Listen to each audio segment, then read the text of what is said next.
கனமழை காரணமாக ஓசூர் கெலவரப்பள்ளி அணைக்கு நீர்வரத்து அதிகரித்துள்ள நிலையில் கரையோர பகுதிகளுக்கு வெள்ள அபாய எச்சரிக்கை விடுக்கப்பட்டுள்ளது. கூடுதல் தகவல்களை செய்தியாளர் ஜேசுராஜ் வழங்கிட நாம் கேட்போம்.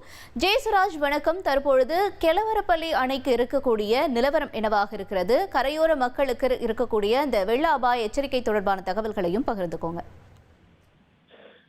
அதாவது ஓசூர் மற்றும் தென்பெண்ணை ஆற்றினுடைய நீர்பிடிப்பு பகுதிகளில் கனமழை தொடர்ந்து பெய்து வருவதால் ஓசூர் கெலவரப்பள்ளி அணைக்கு நீர்வரத்து அதிகரித்துள்ளது. நேற்று காலை நிலவரப்படி 904 கன அடி நீர் அணைக்கு நீர்வரத்தாக இருந்த நிலையில இரவு 2200 கன அடி நீர் வந்தது.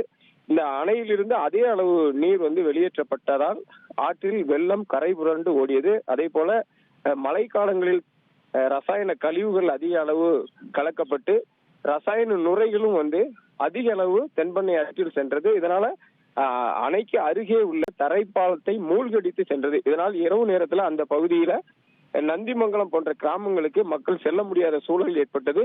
இரவு முழுவதும் இந்த நிலையில் இருந்தது. காலை நேரத்துல பாத்தீங்கன்னா மழை அளவு குறைந்து அணைக்கு நீர்வரத்து குறைந்தது. அணைக்கு இன்று காலை நிலவரப்படி 1101 கன அடியும் அதே போல அணையிலிருந்து 1449 கன அடி நீரும் வெளியேற்றப்பட்டு வருகிறது. தற்போது இந்த அணைக்கு அருகே உள்ள தரைப்பாலத்தில் மூழ்கடிக்கப்பட்டிருந்த அந்த நுரைகள் குறைந்தது. இந்த வழியாக போக்குவரத்து சீராகி உள்ளது. அதே நேரத்தில் ஆற்றில் கரை புரண்டு வெள்ளம் ஓடுவதால் தட்டிகானப்பள்ளி, சின்னகுள்ளு, பெத்தகுள்ளு, காமன்தொட்டி, பாத்தக்கோட்டா போன்ற இந்த ஆற்றின் கரையோர வாழும் கிராம மக்கள் பாதுகாப்பாக இருக்க வேண்டும்.